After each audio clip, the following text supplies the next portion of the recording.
Este es un tema supremamente interesante. Para los que no me conocen, mi nombre es Ana María Abad. Yo soy psicóloga, vivo en la ciudad de Manizales. Soy egresada de la Universidad de Manizales. Tengo una especialización en gerencia social y mi maestría es en familia, por eso soy muy contenta de dar este curso, porque pues estoy en mi salsa, digámoslo así. La familia realmente es un tema muy interesante. Nosotros como psicólogos todo el tiempo tenemos que estar trabajando con las familias, pues porque esa es nuestra razón de ser, sobre todo en educativa, en psicoterapia. Necesitamos mucho de la familia y lo social comunitario. Bueno, ahí les compartí por el chat la asistencia si son tan amables. Que me la ayuden allá a diligenciar. Entonces, quiero felicitarlos porque los que he visto en los ejercicios académicos realmente es supremamente importante lo que han presentado, unos ejercicios muy, muy buenos. Me gusta mucho leerlos, entonces los felicito de verdad, porque es súper bueno. Profe, Frente a la entrega, sí, dime, Harry. perdón, hay que la interrumpa. Profe, usted puso por ahí que iba a ampliar el plazo, pues yo lo iba a entregar en la fecha. Sin embargo, mis compañeros cuestionaron el hecho de las preguntas. Entonces, estaban esperando básicamente a que se aprobaran las preguntas. Y eso fue lo que frenó la entrega del día de ayer. Entonces, mi pregunta es, ¿usted va a ampliar o va a aperturar nuevamente como ¿cómo se le dice? La unidad para poder terminar el trabajo o qué hacemos ahí? No, tranquilo, como yo les mandé un mensaje, pues ustedes ven como esas aulas ya están predeterminadas, ¿cierto? Es de Bogotá. Entonces ahí aparece que la entrega fue ayer, pero yo ya los aperturé todos. O sea, yo les di excepción de grupo. A cada grupo le di la excepción hasta el 18 de noviembre, entonces no hay problema. ¿Tiene algún problema, alguna Pero situación? Me dice. se va a entregar directamente en No, evaluación. sí, el entorno de evaluación yo ya le di la excepción, sino como usted lee la fecha, dice el 13 porque yo no puedo modificar, digamos, esa información que tiene ahí el aula. Pero yo ya le aperturé a todos los grupos. Yo ya les di Gracias. cambio hasta el 18. ¿Por qué? Porque este fin de semana, pues, desde el viernes estaba revisando grupo por grupo las preguntas, como eso hace parte de la rúbrica que dice que uno debe, pues, como hacer alguna retroalimentación. La verdad son retroalimentaciones muy sencillas. ¿Yo qué vi? Para aprovechar una vez esa pregunta, Harry, te agradezco mucho. Nosotros como psicólogos, nuestra pregunta es lo más importante, porque las técnicas de entrevista, nosotros es un arte, digámoslo así, aprender a entrevistar. Inclusive hay libros que se los recomiendo mucho. Hay un libro que es muy bello frente a la técnica de entrevista, se llama La estructura de la magia, porque los mismos autores dicen que eso es una magia, o sea, el hecho de usted entrevistar a otro, obtener toda esa información, es en esa comilla como magia, y que usted pueda dialogar y hablar con el otro. ¿Qué observé y qué recomendaciones les hago? Pues primero, ponerme en el contexto del otro, ¿cierto? O sea, si vamos a hacer unas preguntas a unas familias, pues partimos del hecho que de pronto las familias que nosotros vamos a tener en esos contextos, pues tienen unos niveles de vulnerabilidad, tienen de pronto no mucho estudio. Entonces, habían preguntas demasiado elaboradas, ¿cierto? Preguntas como decir, bueno, ¿cuál es su identidad cultural? Que es para una familia entender la identidad cultural, es complejo. Entonces, yo puedo preguntar más bien, cuénteme cuáles tradiciones, prácticas, o qué tradiciones hacían en su familia. Digamos, cuando usted era niño, ¿qué hacían en Navidad? Cuente. Cuando hacen una fiesta, ¿qué hacen? Un domingo, cómo celebran un Día de la Madre. Entonces, esas son festividades y tradiciones, y eso hace parte de su identidad cultural. Pero eso ya lo circunscribe uno. Pero a la familia se le pregunta así más sencillito, digámoslo así, sin tener con base pues esos puntos que nos pide la rúbrica y el perfil de vulnerabilidad y generatividad, que es todo lo económico, educativo, la red vinculada, la red social, todo eso, lado sociohistórico. Y también que vi, o sea, que también es importante no solo preguntar, o sea, hacer preguntas tan cerradas. La parte económica les afecta mucho. Entonces uno dice, sí, no, pues más bien cuénteme cómo manejan las finanzas o cómo es la economía en su casa. Es mejor preguntas abiertas. Dime, Harry, te escucho. Profe, en mi caso sucedió un fenómeno y es que la familia estaba de 3 integrantes cuando comencé. Y luego, cuando pasé a esta fase, se vino a vivir o sea, una hija fuera del matrimonio este que estaba, con 3 hijos. Y entonces amplió como el panorama. Y de hecho, las preguntas mías sí fueron bastante elaboradas, pero yo, pues al momento de preguntarle a ellos, no se las iba a preguntar de la misma forma, sino que yo se las iba a preguntar, pues básicamente en el nivel que ellos entendieran. Entonces, no sé si eso tiene que ver ahí o debimos cambiarla. Ah, excelente, sí, usted tiene razón porque el hecho de que hayan más integrantes y más niños, eso afecta muchísimo la dinámica. Entonces, esas son preguntas muy interesantes, Carlos, ¿cierto? Que uno diga, bueno, eso es el antes y después, cuando una familia tiene una ruptura, una pérdida de un ser querido, hay un desastre natural, o sea, esos momentos se les llaman tensiones y crisis desde el enfoque sistémico y afecta muchísimo la familia. Entonces es muy importante para uno identificar cómo la familia resuelven esas tensiones, esos conflictos y quiénes son esas personas, esos integrantes que se involucran allí. Que como esto es un ejercicio académico y las acciones psicosociales tienen un proceso de intervención que son muy importantes, entonces se sugiere que sean las preguntas así más, digamos, más llevaderas para que ustedes puedan aprender ya en su campo profesional, cuando trabajen en lo educativo, en lo social comunitario, preguntas más sencillas, o sea, inclusive en lo organizacional, que uno puede hacer preguntas muy sencillas, pero que tienen una gran profundidad, una gran complejidad, por decir algo en una entrevista de selección. ¿Quién es usted? ¿Cómo se define? O sea, eso es sencillo, pero a la vez supremamente complejo definir. La gente hasta a veces se bloquea y bueno, ¿yo quién soy? Entonces la gente empieza a rascarse el pelo, ya. Bueno, entonces para ser concreta es mejor hacer la pregunta sencilla, ¿cierto? O usted puede hacer los dos ejercicios. Bueno, eso es desde la perspectiva epistemológica, teórica, y la familia hay que preguntarle esto. Entonces, yo preferiría que lo hagan más sencillito. Listo. Yo creo que han seguido nutriendo el foro, o no he mirado la verdad, entonces voy a seguir mañana haciéndole el ejercicio. Bueno, entonces vamos a hablar de la familia. Hice una presentación muy simple porque quiero que dentro de todo ese contexto hablemos de este tema tan bello, tan importante. Entonces la familia es esto, o sea, es un tapiz blanco. No hay familias iguales, todas las familias son diferentes. La familia es un capítulo que se escribe todo el tiempo. Podríamos tener múltiples títulos. Hay familias que son demasiado resilientes, que les ha atravesado por situaciones difíciles y salen adelante. Hay familias monoparentales donde hay mujeres, unas berracas que salen adelante a sus hijos. Hay familias con muchos problemas de enfermedad mental. Digamos yo que soy de esta región de Caldas. Caldas es de una de las ciudades, de los municipios que tienen más enfermedad mental en trastorno afectivo bipolar. Hay un municipio que se llama Aranzazu. Es el municipio en Colombia que tiene el más índice alto de trastornos mentales. ¿Por qué? Porque allá en ese contexto se dio algo que se llama la endogamia. Y es que en ese municipio que se llama Aranzazu, muchas familias fueron conquistadas por los antioqueños. Caldas y parte de Medellín, ¿cierto? Y parte de Risaralda fue colonizada por Antioquia, pero sobre todo Caldas. Entonces, principalmente en Aranzazu sucedió ese fenómeno. La familia se mezclaba, entonces el tío con la sobrina, entre primos más mi arrimo, eh, hermanos, bueno, entonces eso se llama endogamia y eso daña la genética y genera muchos trastornos psiquiátricos. Y también Caldas tiene un municipio que se llama Neira, es el municipio más longevo de Colombia, o sea, es el que tiene más adultos mayores. Eso es muy interesante, ¿cierto? Ver la familia también en su contexto, en su historia.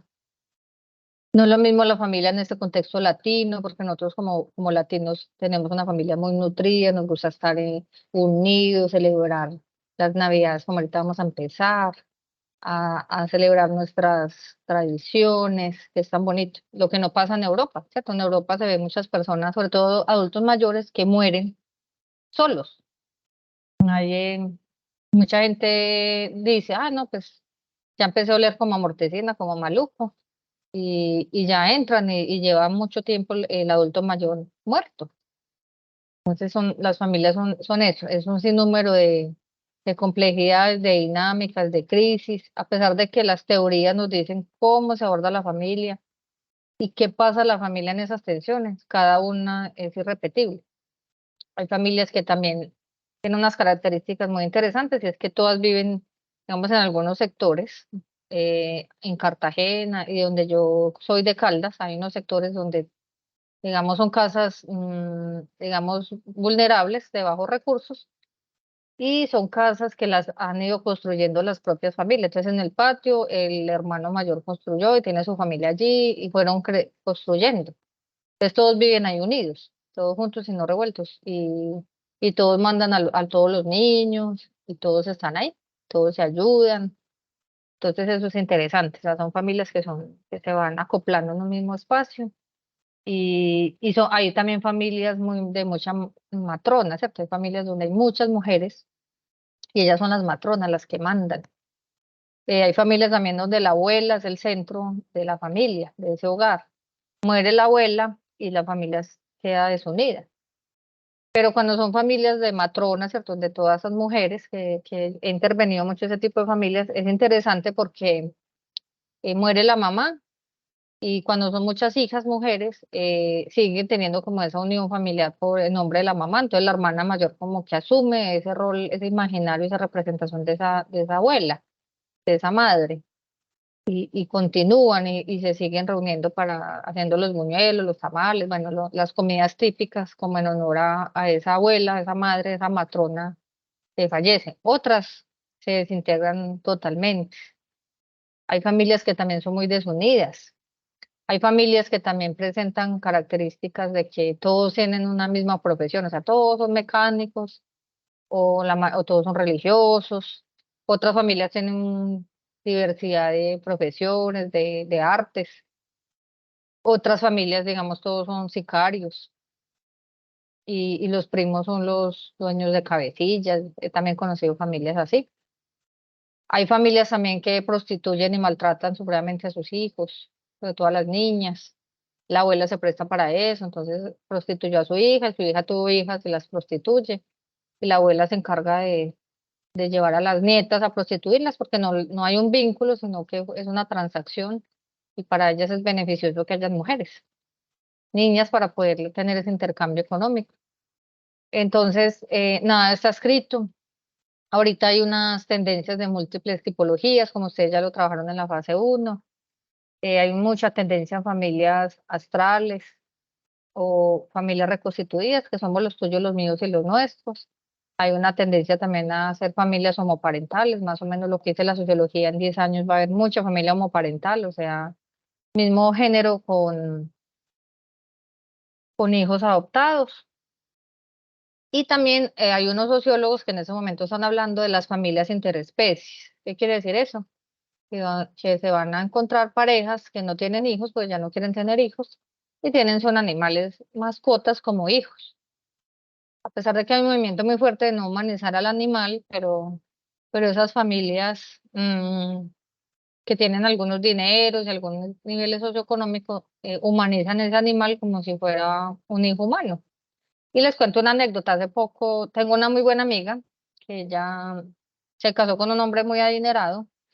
El señor ya más mayorcito, tienen una casa espectacular y decidieron no tener hijos, allá como ya 2 años casados, hicieron tremenda mansión en Campestre y fui a visitarla con otras amigas y tienen un perro.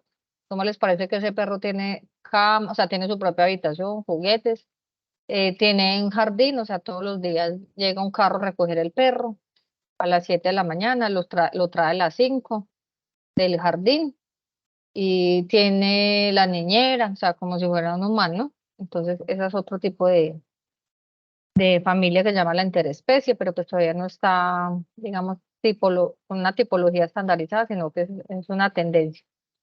No sé si alguien quiere decir algo más sobre las familias, de ese concepto, sobre la familia como tal.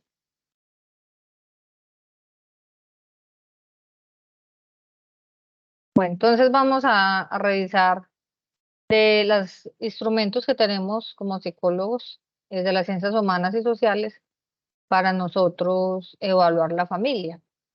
¿Para qué evaluamos la familia? Primero hay que reconocerla, caracterizarla. Como yo les decía, cada familia es diferente. Muy bueno lo que dijo Harry José. Las familias usted la va trabajando, las va reconociendo. Y un momento de tensión y de crisis, las familias se rupturan, las familias logran superar esa crisis o al contrario, les afecta muchísimo. Entonces, eso es lo interesante, que son dinámicas, son cambiantes y son supremamente complejas. Entonces, las evaluamos es para caracterizar cada familia y para poder tener en cuenta como esos factores de vulnerabilidad y generatividad. En otros términos, también podrían ser factores protectores y factores de riesgo para nosotros poder potencializar esos miembros, que ellos mismos activen sus recursos y finalmente hacer un ejercicio muy importante desde la prevención y la promoción. O sea, hay que promover mucho el autocuidado desde la infancia de sus hijos, mantener esas tradiciones y hacer un gran reconocimiento a esa familia, cómo ha logrado superar esas crisis, esas tensiones. Entonces, lo primero es que siempre que hagamos el genograma, que también se llama familiograma, debemos tener para hacer ese análisis desde una estructura familiar sistémica. Siempre es muy importante eso. Es muy importante que ustedes han hecho unos genogramas muy interesantes, pero es muy bueno utilizar siempre la herramienta del GenoPro. Ahorita se las comparto en el chat, algunos compañeritos se las he compartido en el foro, porque el GenoPro es un programa que está diseñado para eso, entonces también me deja hacer muchas generaciones atrás, me permite hacer todas las relaciones y los vínculos, a todo este tipo de vínculos que son filiales, legales, de hecho, cómo se las llevan entre los miembros a nivel afectivo, dónde hay tensiones, dónde hay alianzas. Entonces, eso es muy importante. Y dónde se dieron esas crisis, esas edades, esas muertes. Entonces, en la web reconoce mucho, hay muchas plantillas, muchos ejercicios, pero es muy importante siempre hacer el GenoPro. ¿Algunos de ustedes hicieron el genograma en GenoPro?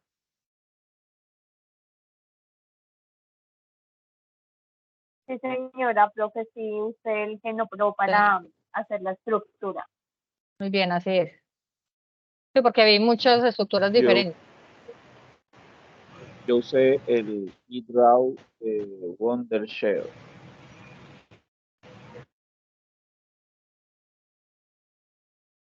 ¿Cómo es, Harry? Yo no conozco ese. No lo puedes compartir en el chat. Es muy bueno Sí, ya reconocernos. Muchas gracias, Harry. Sí, porque eso no lo conozco. Listo. También debemos reconocer antes de evaluar la familia ese ciclo vital, que también pues ustedes se los presentaban, se los solicitaban en la rúbrica. El ciclo vital de la familia quiere decir ese momento sociohistórico, evolutivo. Recuerda que la evolución tiene que ver con esos ciclos de desarrollo. Cuando ustedes ven psicología de la niñez y la adolescencia, psicología del desarrollo de la vejez. Entonces nosotros pasamos por unas etapas biológicas y socioculturales. Entonces, ¿en qué momento está la familia? Si está apenas está en formación de pareja, o sea, están apenas uniéndose, un poquito. Cuando ya nace el primer hijo, tiene otras experiencias, otras dinámicas. Cuando los hijos son hijos menores y están en la escuela. Cuando solo son familias con hijos menores, hijos adolescentes o solo hijos adolescentes. Si hay una ruptura, si hay un nido vacío, o sea, sigue la pareja, pero los hijos se van. Es muy importante reconocer ese ciclo para yo comprender esos procesos, porque digamos, cuando una familia apenas se está uniendo, está formándose, está en esa consolidación y nace su primer hijo, o sea, es un momento muy maravilloso para esa familia, tienen todos los sueños, todas las esperanzas, pero también es un momento crucial porque esa pareja, sea heterosexual o homosexual, deben conversarse mucho de cómo van a crear esos hijos, porque yo tengo mi historia, esa otra persona tiene su historia, tiene sus propias tradiciones, creencias, principios, valores, y vamos a unirnos los dos para crear otra historia. Entonces tenemos que conversarnos y uno como psicólogo ayuda mucho eso. ¿Cómo organizamos las normas? Y esas son preguntas que yo vi muy importantes en sus entrevistas. ¿Cuáles son las tradiciones que ustedes quieren y qué valores quieren seguirle transmitiendo a sus hijos? Entonces este ciclo vital es sumamente importante. Tenemos muchos cuestionarios y escalas que nos ayudan muchísimo a valorar esa familia. Entre ellas, que ustedes ya lo hicieron en la entrevista familiar, hay muchísimas métodos de entrevista, puedo hacerlo desde juego de roles, esa sirve muchísimo. También hacer sillas vacías. Podemos entrevistar de manera colectiva varias familias, la pareja, la familia extensa, a los implicados. Hay a veces procesos de ecoterapia. Cuando digamos esta pareja, por decir algo, el señor es adicto, ¿cierto? Tiene una dependencia, digamos, al alcohol. Necesitamos un coterapeuta diferente a su esposa. Mirar a ver qué alianzas y qué procesos hay allí. Podemos hacer preguntas y entrevistas estructuradas, semiestructuradas, abiertas, pero ¿cuál es el fundamento de la entrevista? Sea el tipo de entrevista, la técnica ya interna de la entrevista sea estructurada a profundidad, semiestructurada o abierta, o en grupo focal o en grupos de familias extensas, o grupos de apoyo. Es que es la narrativa, o sea, es importante rescatar ese concepto de la narrativa, porque el narrar y contar esas historias, medir una línea de tiempo de la familia, es supremamente importante para que ellos empiecen a revisar esos momentos, cómo lo superaron, cómo les afectó. Qué interesante reconocer como pareja o como familia cómo lograron superar esa situación, cómo van hasta acá, o sea, todo lo que han crecido, lo que han aprendido. Esa narrativa es supremamente importante. Por eso es interesante que a través de esas narrativas cada uno exprese, cada uno también, digamos, hay abuelos, los abuelos se saben por excelencia, esa es su técnica, el narrar. Es supremamente interesante que ellos puedan compartir esas historias, de dónde vienen, qué ha pasado. Como, digamos, algo que yo hacía cuando yo era terapeuta, que fui terapeuta 15 años, me gustaba mucho cuando hacía terapia de pareja, que esos cónyuges contaran cómo fue su historia, o sea, cómo se conocieron, cómo se enamoraron. Eso es muy interesante y realmente cambia el panorama de ambos, porque las personas llegan a psicoterapia con tensión, con miedo, con ganas de todo y de nada, como que a ver qué hacer uno, a probarlo a uno como terapeuta. Entonces usted cuando los empieza digamos, a desmontarles esas películas y les pregunta, bueno, ¿cómo fue esa historia de amor? Contame pues. Entonces, sobre todo la mujer empieza, no, pues, ay, sí, fue tan bonito, o sea, al ponerlos a recordar que lo hizo enamorar de ella, de él cómo la conquistó, pues hablando de parejas heterosexuales, y usted que vio en ella, y cuénteme cómo decidieron casarse, o cómo fue ese momento de unión, cuando buscaron la casa. Entonces, toda esa historia, ese inicio de la pareja, porque ahí inicia realmente la familia, ¿cierto? Cuando se conocieron, cómo se enamoraron, cómo decidieron estar en unión, cómo fue ese ritual si de pronto lo tuvieron. Tuve experiencias muy interesantes de parejas que vivían en unión. Y cuando llevamos un proceso de intervención, ellos me decían, yo me quiero casar o quiero hacer un ritual. Y realmente eso es muy importante desde el inconsciente colectivo, ese imaginario, que las parejas puedan tener como ese ritual.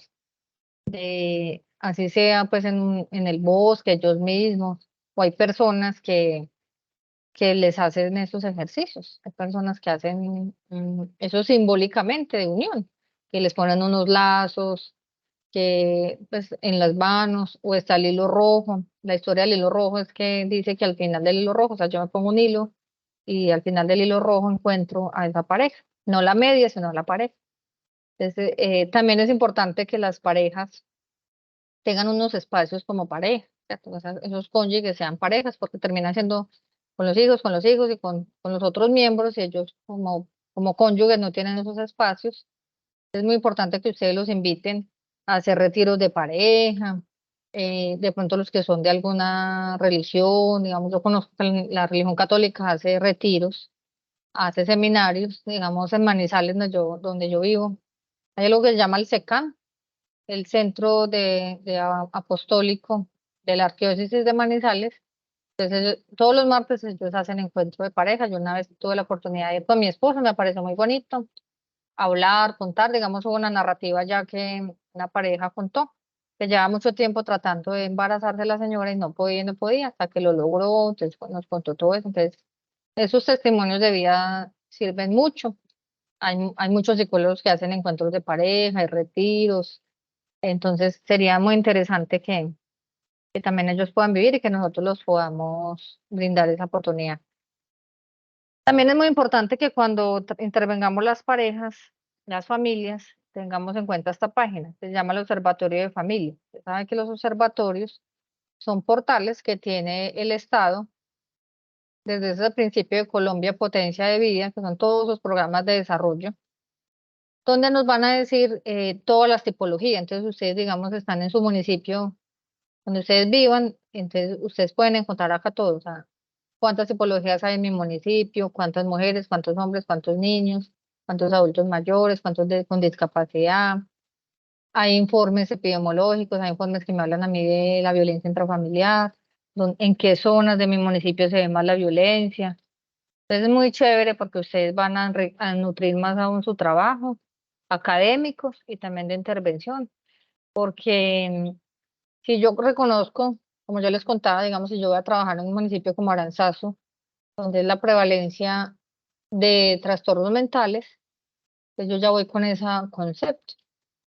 Y de entrada tendría que preguntarles eso a la familia. ¿Qué integrante de su familia tiene ese diagnóstico? ¿Cómo lo manejan? ¿Quién se carga de esa persona?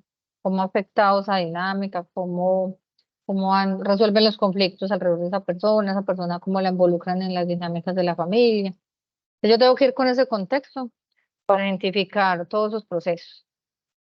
Como ahorita les decía, es muy importante pues que ese genograma nos permite revisar y visualizar todas esas relaciones, interacciones, y muy importante que siempre que utilicen el GenoPro, marcar la familia en la cual ustedes están interviniendo, analizando, siempre con un círculo que les permita revisar. Lo mismo que el ecomapa, también vi ecomapas supremamente valiosos, interesantes. También es importante que el ecomapa nos dé un poquito más de información, digamos, no solo decir como acá que dice novio, ese es el novio ese novio involucra acá, pero entonces de pronto tener una mirada más amplia de esa relación, o sea, si yo estoy mirando a esa familia, el novio está afectando a esta interacción acá, a ese vínculo. Que en la salud, entonces, que tengo acceso a qué entidades de salud en mi territorio, en mis amigos, qué red de apoyo tengo con la familia extensa, con los vecinos, a qué iglesia asiste, porque aquí es iglesia, pero qué tipo de religión pertenece. Es no presentar un ecomapa tan sencillo, sino que tenga una información mucho más amplia, como recuerde que ustedes escriben para otros, que el otro que los lee, pues le tenga un poquito más de claridad allí en ese ejercicio. ¿Sí fue clara ahí en el ecomapa?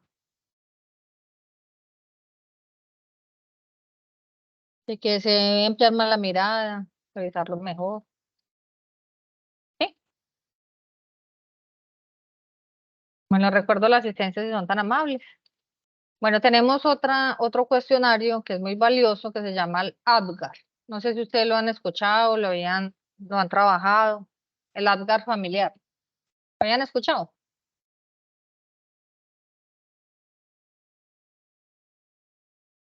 No, profe, yo no la he escuchado.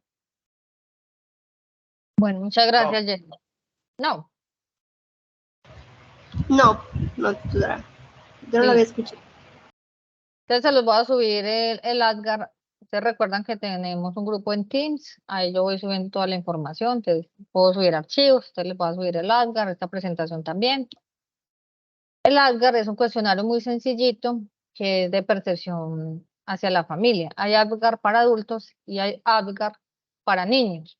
Y hay un ADGAR de neonatos, o sea, cuando un niño nace, el médico le hace un ADGAR, que dice cuánto le mide la cabeza, si respiró, si tiene movimientos, porque es como el primer diagnóstico. Entonces, por eso ese diagnóstico fue tomado para hacer un ADGAR familiar. Es un proceso de percepción. ¿Cómo se hace el ADGAR? Entonces, ustedes van a la familia y los evalúa a cada uno. Yo cuando lo he hecho, pues se los entrego a cada uno y luego a cada uno de los miembros. Es una especie de intervención familiar. También lo puedo hacer a nivel individual. Y con los niños, si voy y le pregunto lo mismo que en el abuelo. Porque a veces el abuelo para leer, yo más bien le pregunto. Y al niño también, me siento con el niño y cojo el cuestionario y le voy haciendo las preguntas al niño así sencillitas y yo voy respondiendo. Entonces es muy interesante porque, digamos, dice, me satisface la ayuda que recibo de mi familia cuando tengo algún tipo de necesidad o problema. Inclusive estas son preguntas también para el perfil de vulnerabilidad que ustedes le solicitan. Me satisface cómo mi familia acepta y apoya mis deseos de emprender nuevas actividades. Casi nunca, nunca, casi nunca, algunas veces, casi siempre o siempre. Solo son 5 preguntas donde la persona le pone un X acá y usted suma por individuo y suma por familia. ¿Cómo es ese primer diagnóstico? Entonces, sobre todo a mí, ¿qué me ha pasado con ese cuestionario? Muchas mamás sienten que no son apoyadas, que ya son como una carga para la familia, para los otros miembros. Y cuando uno les hace la retroalimentación a los otros miembros, pero le dicen, no, mamá, pero si usted es lo más importante, si usted no estuviera, ¿cómo vamos a hacer la comidita? Usted nos tiene todo al día. Pero eso no lo decimos en el día a día. Los muchachos, si es un ciclo vital de la familia con hijos adolescentes, los jóvenes llegan y comen y dejan los platos por ahí y no valoran a veces todo el esfuerzo que hace la mamá. Entonces, ellos lo saben, lo reconocen, pero no se lo dicen y la mamá a veces se siente muy cansada. Entonces, esa oportunidad como que para que cada uno también hable y diga, bueno, sí, sí, sí. No, es que yo siento que a mí no me apoya cuando yo quiero hacer alguna actividad. Entonces empiezan como que no. Me acuerdo cuando usted empezó a vender chicles, cuando usted sacó la chacita, cuando usted dijo que iba a montar en bicicleta para llevar unos sándwiches a vender, como que no. Por eso que el primo le prestó la bicicleta y su tía Maruja le dio 20.000 pesos para que empezara. Ah, ¿verdad que sí? Eso sí. Entonces, uno mismo, yo con yo, a veces uno no se revisa, uno siente que, o sea, a nadie le gusta la familia. ¿Para qué? Todos la vemos como que pereza, yo quisiera la mejor la otra familia, por eso la familia que tenemos hay que valorarla. Entonces es muy bonito porque uno puede empezar a hacer esas percepciones y empezarlos a confrontar. Dime, Jamie. Gracias, profe. Profe, pero en lo que he podido como leer acerca de la familia es sobre las posturas y la experiencia que cada uno tiene. Entonces, por ejemplo, como dice, es que yo nunca recibí el apoyo de mi familia. Esa persona quizás no recibió en el momento que él pensaba necesitarlo. Entonces, la otra persona dice, ¿cómo no? Si usted cuando puso la venta de chicles, yo lo apoyé, pero en ese momento esa persona no lo vio como un apoyo, porque quizás él esperaba que fuera como en otro concepto o de otra manera. Y es ahí donde se crean como estas diferencias y los conflictos entre mamá e hijos o papá e hijos, porque las vivencias son diferentes. Mientras que papá está pensando, mamá está pensando, yo nunca lo dejé aguantar hambre, yo siempre le entregué todo, el hijo está pensando o está experimentando que sí aguantó hambre porque apenas se comió una guapanela con pan cuando esperaba comerse pues un plato gigante con arroz, con pollo, carne o pescado, o tener pues una bandeja grande. Entonces son como las experiencias y las posturas de cada uno lo que genera como este tipo de conflictos y pensamientos de decir, yo no me siento apoyado o yo no me siento amado o yo no me siento aceptada y la otra persona desde su experiencia puede decir, yo sí le he dado todo lo que ha necesitado. Muy cierto. Excelente, Jamie, tu participación. Por eso es tan importante que entre los mismos reconozcan esos apoyos. Realmente hay personas que no las apoyan, o sea, hay niños que los han abandonado, que los maltratan, que los dan en adopción, que los han intentado abortar. Realmente hay personas, pero siempre hay una familia sustituta, hay alguien que lo protege, así sea un vecino, un familiar lejano, un hogar sustituto, bueno, siempre hay alguien como que me reconoció, pero digamos dentro de esas dinámicas familiares, siempre lo que tú dices es muy cierto, o sea, casi nadie reconoce el apoyo del otro, o que a mí me tienen en cuenta, o que a mí me escuchan, que a mí me tienen en cuenta mis emociones, casi nadie, entonces por eso es tan importante que el Asgard lo podamos evaluar. Está otro cuestionario que ya también se lo subo al Teams, que se llama el MOS. Es un cuestionario para investigar el apoyo social, que es muy importante para el perfil de vulnerabilidad y generatividad, en la cual pues hacemos ese tipo de preguntas. Si tiene quien lo ayude, si tiene quien lo escuche, si tiene quien lo aconseje, si tiene posibilidades de que alguien lo lleve al médico. Entonces esa red vincular se evalúa en el MOS y ya una escala lo mismo muy similar al ADGAR, de nunca, una escala Likert, de nunca siempre. Entonces allí uno suma, ¿cierto? Suma esos puntos y de acuerdo a eso ya como estos son ejercicios, son tamizajes autorregistrables, entonces uno inmediatamente saca la puntuación y uno ve la percepción. Entonces es muy bueno entre o sea, esos ejercicios hay que hacerlo con todos los miembros, no una sola persona, porque lo que decía Jasmine es muy cierto. A mí me preguntan solita, yo decir que no, que en mi casa nadie me ayuda. Algunos van a decir que sí, pero a veces no nos acordamos de las pequeñas cosas que son valiosas y que eso es de parte de esa red vincular, de esa red de apoyo, de esos afectos. Digamos, pasa mucho que, digamos, en parejas, cuando yo hacía también terapia de pareja, que hay los hombres que son de otra generación, grandecitos, ellos no le dicen a la esposa que la quieren, te amo, un beso, o sea, llevarle una cartica, una florecita, eso no existe. Entonces ya no se sienten amadas. Pero cuando uno le empieza a reconocer, venga, pero su esposo trabaja todo el día, mantiene el día todo, la plata la maneja usted, él le dice, no, mija, vaya usted, compre lo que usted quiera. No, mija, acompáñame y yo me compro el pantalón. No. O sea, hay otras manifestaciones del afecto que a la gente hay que enseñarle un poco. Y también les invito a que se me olvidó ponerlo allí en la presentación, se me pasó, y es que uno de los cuestionarios más valiosos también para evaluar los niños es el test de la familia. Ese test, cuando ustedes estén ejerciendo su profesión, sea en lo educativo, en lo clínico, siempre, siempre, siempre, recuerden eso, siempre, siempre, es importante que apliquemos el test de la familia porque eso nos da el panorama de cómo realmente está esa familia a través del niño. El niño siempre va a decir la verdad, el niño, como dice Coleman, que es el autor del test de la familia, él va a decir que ningún niño quiere esa familia, quiere la familia del vecino, del amiguito. No hay una familia real, pero inconscientemente el niño nos va a develar cuáles son esas problemáticas, si de pronto hay alguna ideación de abuso, un intento de abuso, un tocamiento, cómo el niño también está trabajando esas rupturas de las parejas. Entonces, yo siempre cuando yo era terapeuta, en primera instancia siempre le aplicaba el test de la familia al niño, digamos en casos en que llegaba la mamá y ese niño, porque me contaba que estaba en proceso de separación con su pareja, le hacía el test, empezaba a trabajar con el niño y la mamá, bueno, al final de las sesiones volvía, aplicaba el test, entonces muy interesante porque me da el registro y al final, por lo general, uno ya evidencia que el niño o niña está aceptando esa ruptura, porque ya dibuja el papá por allá, más arribita, más lejitos. Entonces siempre recuerden aplicar el test de la familia. Ahorita la anexo para subirles al Teams. Muy rápidamente vamos a ver un pequeño documental. Este es un poquito más larguito, pero vamos a ver solo un fragmento. Y se trata de este autor que se llama Zygmunt Bauman, el que nos dice que en ese momento vivimos en una sociedad líquida y que el amor, por tanto, es líquido.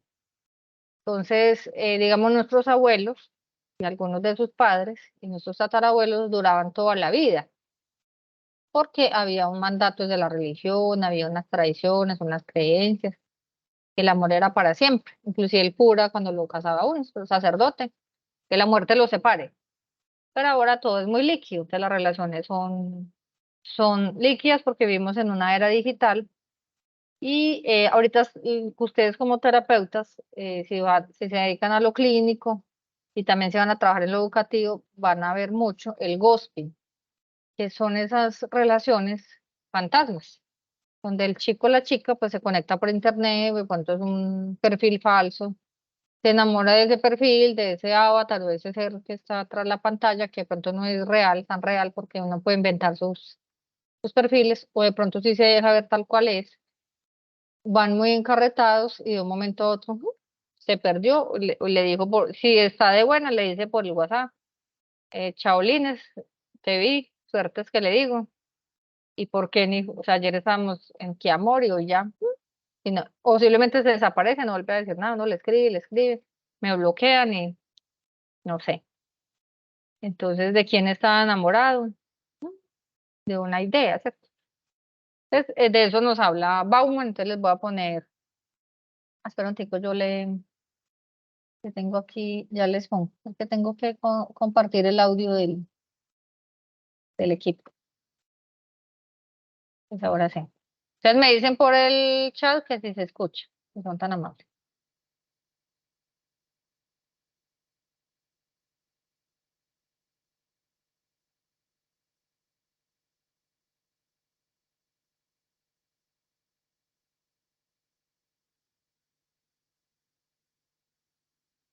¿Por qué las relaciones amorosas son cada vez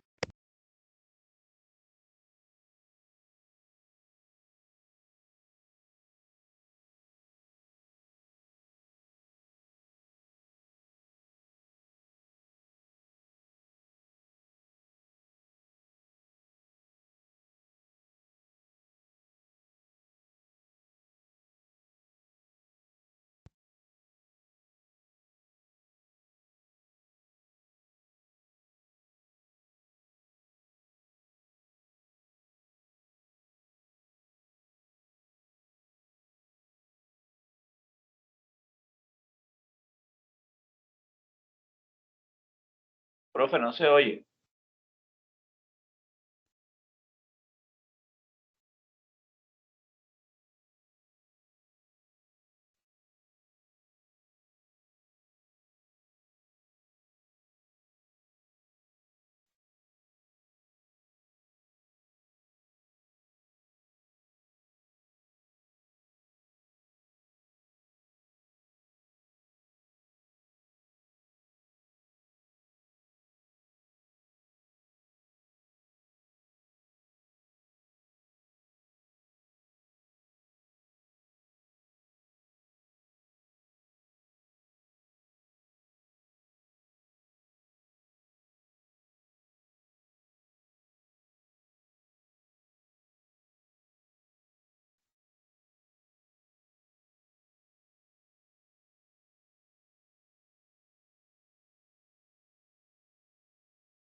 ¿No se está escuchando? No. Bueno, espera, vuelve y lo... Usted no tiene que darle excluir sonido y a veces se desactiva. Vuelven y me dicen si algo.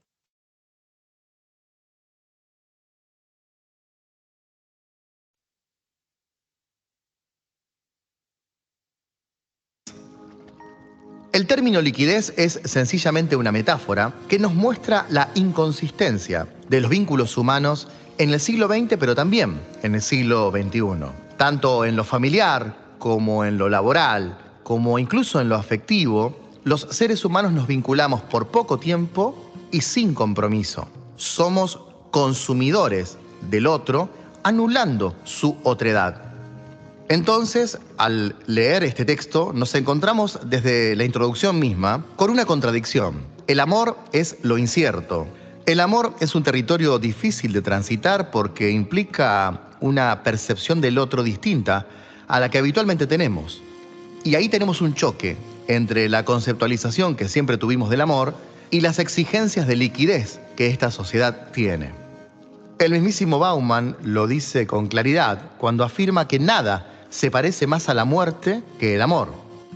El amor realizado y la muerte comparten la misma incertidumbre, ya que no sabemos cuándo llegará ninguno de los dos.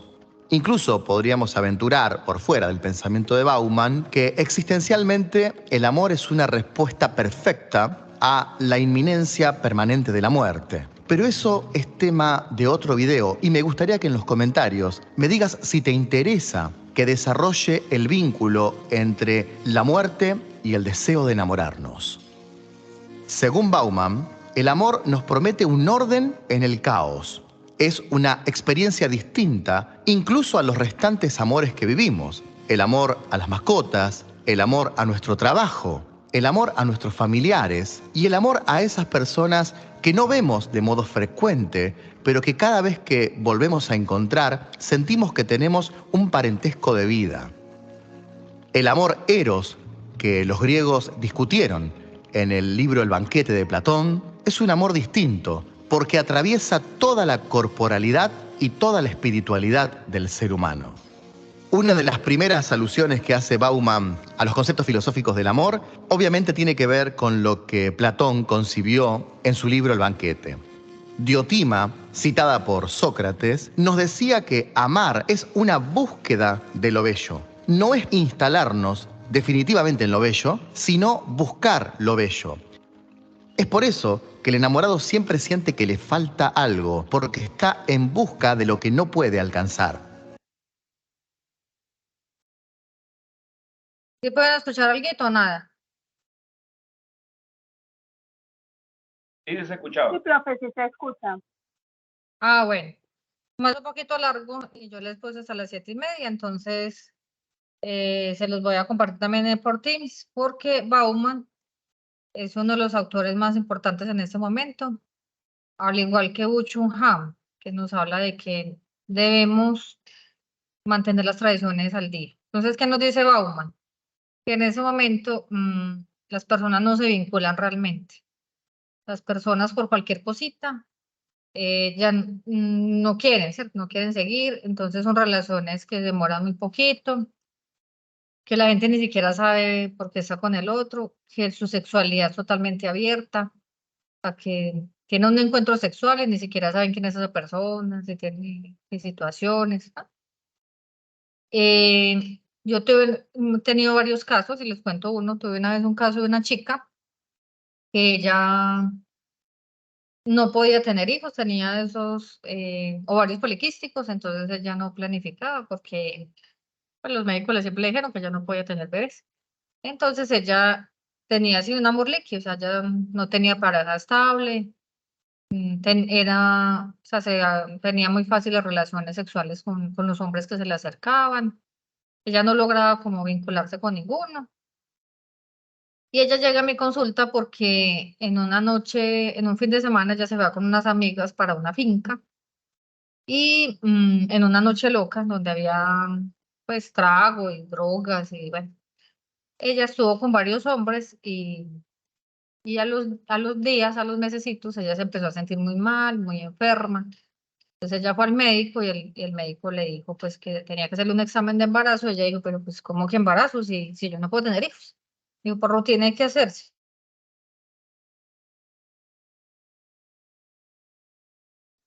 Ella no sabía quién era el padre de su hija, porque pues ya en la ecografía y todo, ella va a mi consulta en embarazos, tenía por ahí como 7 meses, ya sabía que era una niña, pero ella no sabía quién era el padre, entonces entró en ese dilema, como decirle, bueno, cuando mi niña me pregunte quién es su papá, yo no sé qué decirle, porque yo esa noche estuve con muchos hombres, en ese fin de semana, inclusive esa misma semana estuve con otros, yo no sabría decirle con quién. Entonces yo le expliqué primero un proceso legal, yo le dije, vea, usted la ley le permite hacer una demanda de paternidad por ADN. ¿Cuál es el problema? Como usted no sabe quién es el padre real, entonces usted puede decirle, usted más o menos no sabe, no, es que la verdad, yo hasta esa misma día, la misma noche estuve con 2 y 3 al tiempo, entonces no sé. Y le digo, entonces es muy complejo porque que si usted dice que es Pepito y no era Pepito, ya Bienestar le cobra ese examen de paternidad cuando no se estaba, pues, digamos, seguro. Hacen el proceso de ADN y hacen todo la activación, pues, digamos, legal. En ese caso era muy complejo. Entonces es empezar a preparar una madre soltera de enfrentarse a esa realidad que ella tenía mucho susto, porque ella tenía susto que su hija la juzgara, porque pues ella no tiene ningún vestigio, ni siquiera sabe cómo se llama el papá, porque pues ella estuvo con muchos hombres esa noche, chicos que apenas conoció y que nunca volvió a ver, y cómo lo va a llamar, venga, yo creo que usted es el papá de mi hija. Pues el chico diciendo que va, yo ya ni me acuerdo que no es usted porque estaba borracho y tuvimos sexo y ni me acuerdo que si estuve con usted. Entonces de eso se trata ese amor líquido, donde es bien complejo todas esas relaciones y que también los niños empiezan a afectarse. También tuve un caso muy interesante que ahí fue donde aprendí las posibilidades de la genética y fue que yo trabajé en la Caja de Compensación Familiar de Caldas, que son las cajas de compensación pues en general, y yo manejaba el subsidio familiar a la familia, entonces yo manejaba todo el tiempo familias. ¿Cómo les parece que me llega un formulario donde le estaban afiliando los hijos a esa señora pues en calidad de hijastros? Y ella tuvo mellizos. Entonces había un niño que tenía el apellido del padre por demanda de ADN y el otro no. O sea, son mellizos, nacieron el mismo día, de segundos de diferencia. Entonces yo decía, pero ¿cómo es? Entonces yo dije, ¿qué es eso tan raro? ¿Cómo es que uno sí tiene el apellido del papá por demanda de ADN y el otro no? Y ¿será que se equivocó la señora? ¿Qué sería? Entonces yo la llamé, la cité y bueno, entonces yo le dije, ay, que usted es tan amable, es que para yo poder afiliar y porque ella se casó pues con el otro señor y desde el proceso legal, si están casados, inmediatamente sus hijastros pasan a tener esos derechos pues con el padrastro, entonces para recibir el subsidio familiar. Y porque en ese momento pues la caja tenía esa dinámica, esa política de entrevistar las familias y verificar que realmente si fueran familias, pues vivieran bajo el mismo techo desde esa concepción. ¿Cuál les parece que la señora me dijo? No, lo que pasa es que yo sí le hice la prueba de ADN a los dos hijos, pero no si es del señor Pepito y el otro no. Pero yo pues muy prudente, yo no quise preguntarle, ¿cómo así? ¿Qué es eso? Me fui a buscar por internet a leer y resulta que una mujer, es muy raro, ese primer caso, pero una mujer en menos de 72 horas puede tener dos óvulos al tiempo, o sea, está volando y las trompas al tiempo van a tener dos óvulos. Para ella embarazarse de dos hombres tiene que tener relaciones sexuales en menos de 72 horas. O sea, que quiere decir que ella estuvo con dos hombres diferentes en menos de 2 días, de día y medio, y o sea, uno aportó su espermatozoide y el otro lo aporta también, entonces son gemelos, ¿ves? Son mellizos, perdón, de diferente padre, que se crean en la barriguita como mellizos. Es muy extraño esos casos. Entonces, obviamente, ella pensó que el hombre X lo demandó, como yo les conté, pero no era el padre, sino uno de los hijos. Y el otro, pues, ya no tenía el dinero porque para demandar al segundo señor, pues tiene que ya pagarlo el Estado, ya no le permite porque pues se supone que es solo un padre. Ese es un caso que nunca me había pasado. Aprendí de biología, bueno. Entonces es esa liquidez donde a veces entramos en riesgo por un embarazo, también en riesgo de una enfermedad de transmisión sexual. Recuerden que el hombre es el que transmite el papiloma humano a la mujer. Eso no se quita, es de manejo. Entonces ahorita nuestros cuerpos a las mujeres tienen otra concepción de su cuerpo y hay una transacción muy, digamos que, muy diferente a lo de nuestras tradiciones, de nuestros ancestros, y eso se trata de lo que nos dice Bauma. Entonces ahorita sí les doy la palabra, me gustaría escucharlos, qué percepciones tienen de la familia, de lo que les compartí, que me, que me den sus opiniones. No sé si Diana Fernanda, ya que participó Harry, Jamie. Diana Fernanda, hola. ¿Te gustaría compartir algo? Juana Fiorella,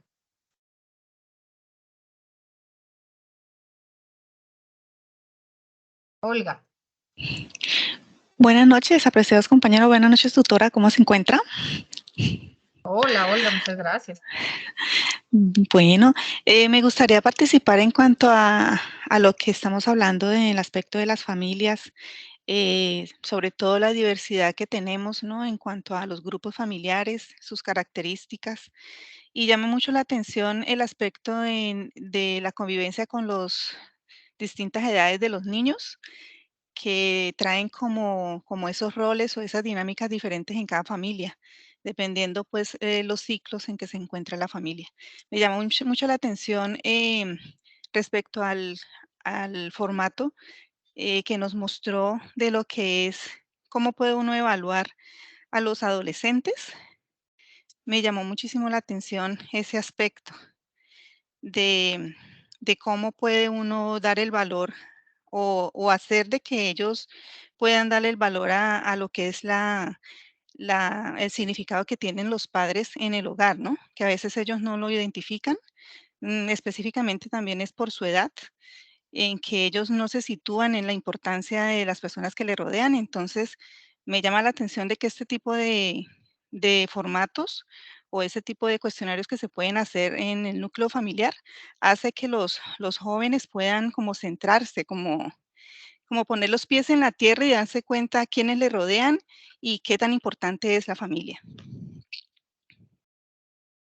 Muchísimas gracias, Olga, por tu participación. Muchas gracias.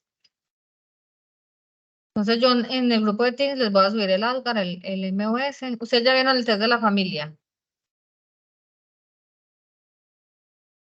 ¿Ya vieron pruebas? ¿Lo conocen, no? Disculpe, profesora, ¿cuál test nos están El test hablando? de la familia. El test de la familia. No, pues personalmente no. Ah, no lo... ¿Ustedes en qué semestres que ven pruebas? No recuerdo. Bueno, Cuando porque ese terminan test es las muy bello. acciones, ¿Cuándo qué? cuando Diana, se terminan las acciones. ahí ven pruebas. Ah, bueno. Sí, Entonces es muy importante ese test. Y les voy a compartir también, yo he dado pues muchas clases de psicología. Tengo en YouTube el test de la familia, una explicación, entonces los voy a compartir también. Ay, sería muy Ustedes, interesante, profe. sí, es muy chévere. Si quiere les subo el libro de Coleman, los protocolos. Ay, por favor, gracias. Sí, bueno. Sí, claro. Es que ese test es más por lindo. favor. Listo, ese test es muy lindo y como ustedes son tan bellas, tan autodidactas, tan juiciosas, en diciembre, bueno, cuando terminen, se lo leen. Ay, Es que muchas esa gracias. categoría es muy compleja, Mucho hay cariño. muchas cosas para abarcar sobre la familia. O sea, uno leyendo y haciendo el trabajo dice, ejemplo, a mí me tocó una familia que es, o sea, yo digo, es normal, es una pareja que están casados hace muchos años, llevan que 17 años de casados, se casaron súper jóvenes, han sostenido su hogar y la verdad no encontré como muchas cosas que diga que tienen sus hijos, viven en un pueblo, pues todo es como la cultura, todo es muy tranquilo. Entonces, la verdad, hay diversidad de familias. A mí me tocó una muy tranquila, entonces no, como algo otras que que he compartido con los compañeros que salen, que es totalmente diferente. Los hogares son muy diferentes. Muy bueno lo que Yo, dice Diana, porque, ya te doy la palabra, Har. Muy importante lo que dice Diana, porque mire, recordemos que nosotros, en ese momento, la línea de la psicología, es esa la psicología positiva, hacia toda la potenciación y los recursos del ser humano. Entonces ya no miramos tanto la enfermedad, la patología, la vulnerabilidad. Obviamente hay que revisarla, pero nosotros tenemos que tener otra mirada. Cuando tú dices que es una familia muy tranquila, maravilloso, porque se potencia, se valora, ¿cierto? Se apoya, entonces qué chévere. Te Sí, felicito. es muy Harry, chévere la familia. claro, muy genial. No quiere decir que todas tienen que estar mal, digamos, o en problemas, no. Y uno como aprende, yo ¿cierto? encontré, Harry, bienvenido. perdón, profe, yo encontré un patrón de comportamiento de de la niña que entró nuevamente a la familia, y es que ella venía de dos rupturas y cada ruptura tenía hijos, y ese patrón lo repitió la mamá, pero yo no sé si eso lo puse en el análisis, no recuerdo. Interesante análisis, Harry, porque esos son los trampas, o sea, son los autores que nos hablan de las trampas de la pobreza. Como cuando hay una vulnerabilidad en un hogar, la mujer es la que tiene, digamos, más riesgo. Entonces, la adolescente, por salirse, entre comillas, de esa situación difícil, se va en unión con el primer chico que aparece, entonces con ese tiene un hijo, ese la abandona muy rápido, se une con otro, tiene otro hijo y así. Porque hay una creencia de que si yo tengo varios hijos, el hombre lo tengo que atrapar, ¿cierto? Algo así. Y eso es falso, pero ellas creen eso que lo puedo retener. Y no saben pues que están generando dificultades en ella misma, limita sus posibilidades de desarrollo y afecta muchísimo a los niños, porque pues son hombres que abandonan y a veces pues logran conseguir, digamos, un hombre más estable, pero pues empiezan esas dinámicas tan complejas porque tiene 3, 4 hijos de diferentes hombres. Unos responden, otros no, entonces es bien complejo para esa familia. Muchas gracias, Harry. Profe, y añado un poquito más, ahí se viene repitiendo también el patrón de la educación con ella. O sea, la mamá no estudió, sino llegó hasta cierto grado y ella lo está repitiendo. Yo se lo expliqué, yo le dije, mira, está pasando esto, vas para aquí, si no aterrizas, si no pones los pies en la tierra, vas a repetir el mismo patrón de tu mamá. O sea, yo hablé con ella sobre el genograma, se lo mostré incluso, y a la mamá también se lo mostré y la mamá repetía un patrón de su familia, de su primera generación, pero no lo recuerdo bien ahorita, pero me di cuenta de que se venían repitiendo patrones por generaciones. Mira qué interesante, me gusta mucho que le hayas mostrado el genograma, todo, porque eso es una forma de confrontar y que la familia pues como que caiga en cuenta. Muchas gracias por su participación. Todos me diligenciaron la asistencia, formulario de asistencia. Sí, Sí, señora. listo. Les agradezco mucho. Bueno, la verdad que muy, muy agradecida. Muchas gracias por su participación. Gracias, profe. Muy amable. Muchas Una gracias feliz a noche. usted, profe, por toda esa información tan valiosa. Y les voy a subir, ya estoy organizando ahí en el canal para subirles entonces de la familia. Gracias, muy Muchísimas amable. gracias. Cualquier Ay, profe, dificultad estamos pendientes. frente. Sí, sí. Cualquier dificultad frente a la entrega el 18 de noviembre, me escriben. Sabe que yo tengo, ustedes todos están en el grupo de WhatsApp. Sí. Sí. Profe, pero mire que yo ahorita intenté subir el trabajo y Mm. no me deja, y no está habilitada la opción para subirlo. Bueno, voy a revisar entonces. Yo creo que yo lo puse en las entregas más tardecito, pues ya voy a revisar. Gracias, profe, muy amable. Bueno, muchas gracias a ustedes. Una feliz noche. Hasta luego, tutora. Muchas gracias. Feliz noche, tutora.